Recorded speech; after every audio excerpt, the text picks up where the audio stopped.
Alright students, let's go ahead and now revise the chapter of liability to pay in certain cases. Now this chapter, although not very important from exam point of view, but you will see in alternate attempt, they go ahead and ask a small 3-mark question. So let's go ahead and quickly cover the liability to pay in certain cases. Here we have section number 85 to section number 94, which is there. Section number 85 goes ahead and tells whenever you go ahead and transfer your business, in case of transfer of business, the business which is being transferred to someone else, now the transferee, when he's gone ahead and taken over the business, after that liability to he will take care. But before the transfer of business, whatever the business liability was there, who will go ahead and take care of those liabilities? So they have gone ahead and told the transferor and transferee shall jointly, means together, and severally means individually.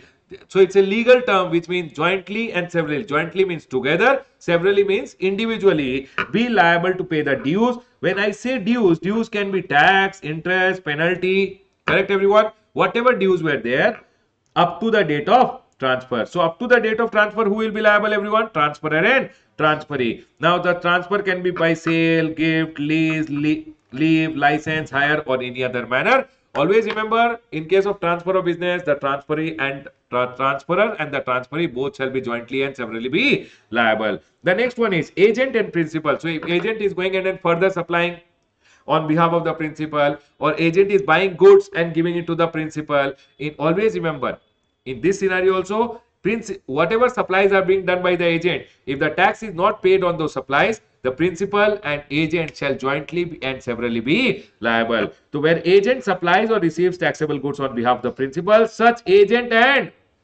principal will jointly and severally be liable to pay the tax payable on such goods. Who will be liable? Principal and the agent both will be liable. The next one is amalgamation or merger. Remember one thing, if it is a case of amalgamation or merger and it is in pursuance of an order of the court or tribunal or otherwise, an order is to take effect from the date earlier than the order. For an example, sir, the board of directors decided over here that will amalgamate. Then they went to the NCLT. NCLT went ahead and passed an order and told you are one from this date. So NCLT went ahead and gave a retrospective date and told you are amalgamated from this date. Now, Baba, after you have got your ROC order, you will go ahead and apply to the registrar of company. They will give you a certificate of incorporation. Then you will apply for a GST registration, right, everyone? During this scenario, whatever supplies you have gone ahead and done, might be the GST registration was given and the GST registration they went ahead and told you are registered under GST, might be from this date. But till this date, whatever supplies were done by A and B Limited, because now they are AB Limited, although in the eye of, although might be NCLT went ahead and gave them a retrospective effect, but in the eye of GST, when you get the GST registration, only then you become one.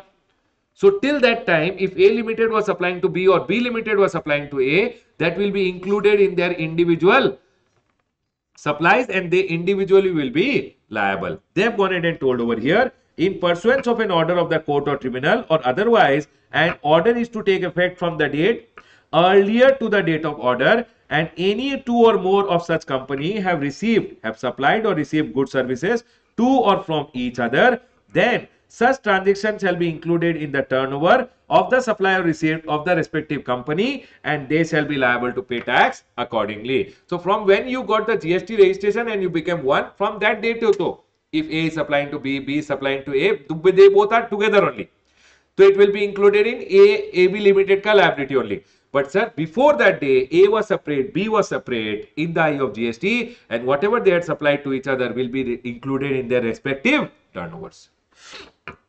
The said two or more companies shall be treated as distinct person for the period to the date of the said order, and registration certificates of the said company shall be cancelled with effect from the date of such order. When your registration will be cancelled and you will be given a new registration as AB Limited, till that date, whatever supplies were done by each other to one another, those will be included in your respective companies ka turnover and they shall be liable to pay the tax accordingly. So A will pay for his supplies, he will be liable. B, whatever supplies he has done, for that B will be liable. Good one. The next one over here is if the company goes into liquidation. Baba, when a company goes into liquidation, in that scenario, if the company has any liabilities, who will pay? In that scenario, any person who is appointed as a receiver of the assets of the company, the liquidator will be liable. Now, whenever a liquidator is liable, once he is appointed, he will go ahead and inform within 30 days of the appointment. He will give an intimation of the appointment to the commissioner, and now commissioner will go ahead and make an inquiry and notify in GST DRC 23 within 3 months. GST DRC 24, commissioner will go ahead and inform you within 3 months of the receipt of intimation the amount of dues, the tax, interest, penalty, if any, payable by the company, and the liquidator is liable over here. So liquidator, whenever is appointed, liquidator will inform the commissioner, sir, I am appointed, please let me know what is the dues of the company, and hence the liquidator is always liable. But sir, then in case of a private company going into liquidation, who will be liable? In that scenario, they have gone ahead and told private company mein to baba, directors are always jointly and severally liable. If the dues cannot be recovered from the company, then the directors are always liable. The next one over here is liability of the directors of a private company. Yes, baba, in case of private company, always it is the directors who are liable. So if dues cannot be recovered from the company, then they are telling if dues of the private company cannot be recovered, then every person who was a director during such period shall jointly and severally be liable unless he proves that, this is a very important sentence, unless he proves that non-recovery cannot be attributed to his gross neglect, misfeasance or breach of duty on his part in relation to the affairs of the company. Sir, if he proves that, sir, it was not because of my negligence, then he will not be liable. Otherwise, the directors who are there are liable. And they have told in case private company is converted into public company and now public company ka dues which are there, public company ka dues ke liye the directors are not liable. Then directors shall not be liable provided that nothing in this subsection shall apply to any personal penalty imposed on such director. Personal penalty of the director, in which director will be liable. But other than that, whatever the company ka liabilities are there, that also directors are liable. The next is liability of partners of a firm. Baba, liability of partners of a firm. For an example, there are some dues, tax, interest, penalties payable by a partnership firm. Who will be liable? Partnership firm. If the firm can't pay, all the partners will be liable. So they are telling firm and each of the partners jointly and severally will be liable. Sir, retiring partner ka case mein remember one thing, retiring partner will be liable for the dues up to the date of retirement provided he gives an intimation to the commissioner within 1 month. If he gives an intimation within 1 month up to the date of retirement, whatever the dues were there, he will be liable. But if the intimation is not given within 1 month, then the liability shall continue till the date of providing the intimation. Remember, always if retiring partner, see, firm and the partners are always liable.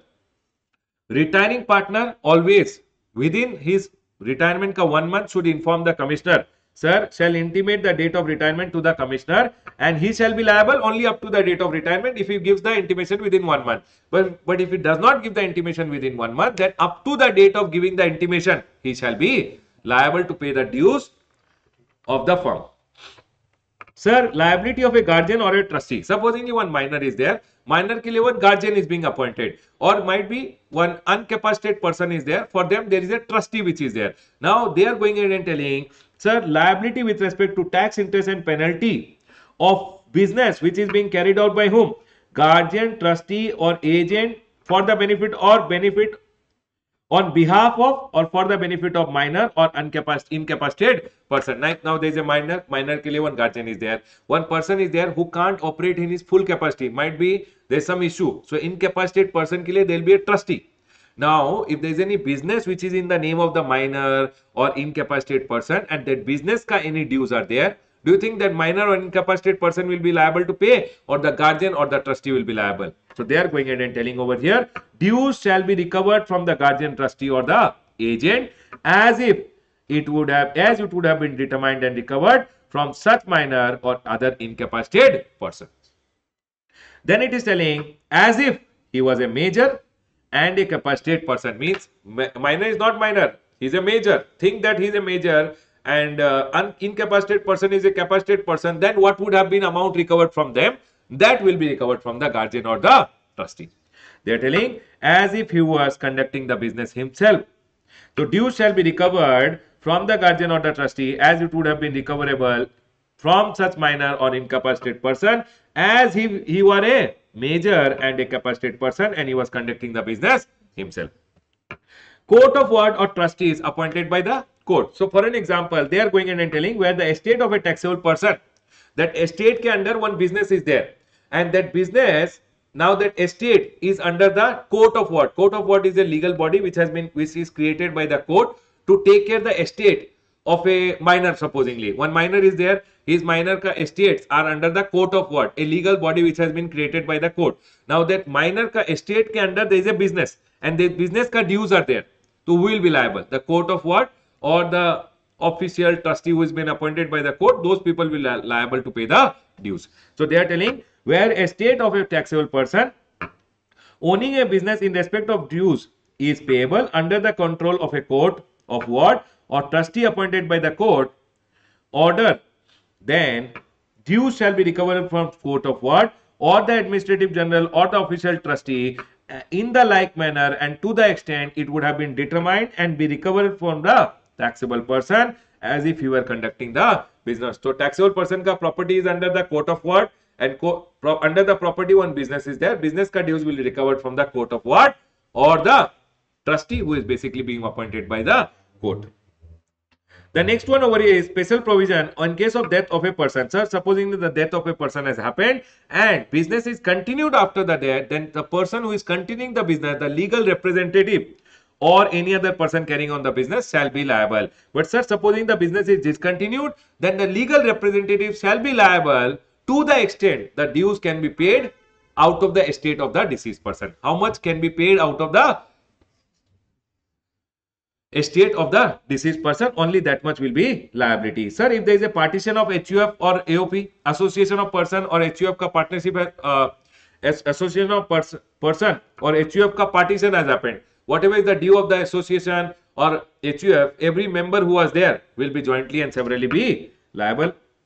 Each member of group of members shall be jointly and severally be liable to pay the dues up to the partition. Sir, dissolution of a firm has happened, firm dissolved, the dues of the firms are there, then the partners shall jointly and severally, because firm is no more. So who will pay? The partners shall jointly and severally be liable to pay the dues up to the date of dissolution. Sir, on termination of guardianship, guardianship is terminated, trusteeship is gone now. In that scenario, what will happen? Ward or the beneficiary, the minor who was there, because once he becomes major, the guardianship will be terminated. Then, sir, in that scenario, the ward or the beneficiary shall be liable to pay the dues from the taxable person up to the date of termination. Whatever is the due, the ward or the beneficiary will be liable to pay. The next one, any other case, supposingly HUF is there. See, here to HUF ka partition happened. Here they are telling HUF is not gone. Discontinuation of business by a firm. Firm is there, but business is discontinued. Business discontinued by AOP or HUF. See, association is there, HUF is there, partition of HUF has not happened, but business is discontinued. So business discontinued, who will be liable? They are telling a partner or member of the association family shall, notwithstanding such discontinuation, jointly and severally be liable. It means they are telling as if this discontinuation never happened, whoever is the partners and the member of the firm or the HUF, they shall be jointly and severally be liable to pay the dues of the business which was carried out by the AOP, the firm or the HUF. AOP, firm or the HUF. The next is change in constitution of the firm or AOP. Sir, constitution, some partners went and new partners have come. In that scenario, they are telling partners as it existed before and as it existed after the reconstitution. Sir, firm is there. Some partners went and some partners came now. And that firm ka some dues are there. They are telling firm ka, the partners or members as it existed before and as it is existing now. B went, D has come in a firm. Then Baba, they are telling all of them shall without prejudice to section number 90 jointly and severally be liable to pay the dues, which is tax, interest and penalty from the firm or the association for any period before its reconstitution. Because after reconstitution, the new members will be liable. But before reconstitution, they are telling the new as well as the old people who are there, all will be jointly and severally be liable. The next one over here, one circular is there which says transferee or successor shall be liable to pay the tax, interest, penalty, dues from the transferor in case of transfer of business due to death also. They are telling over here, when they say transfer ka case mein, the transferor and transferee both are jointly liable. Now, transfer includes transfer because of sale, or it can be because of death also. There can be transfer. Remember one thing, but in case of death, if legal representative is carrying forward, then he shall be liable. But if he is not carrying forward the business, then whatever the estates can pay, that much he will be liable to pay. Right, everyone, we are done with our C graded chapter. In the exam, generally amalgamation point, liquidation point, liability of director, liability of partner. These 4 points are somewhere they concentrate on. But Baba, anything and everything can come. So I've quickly gone ahead and drawn a chart. Right, everyone? I'll close my revision on the chapter of liability to pay in certain cases.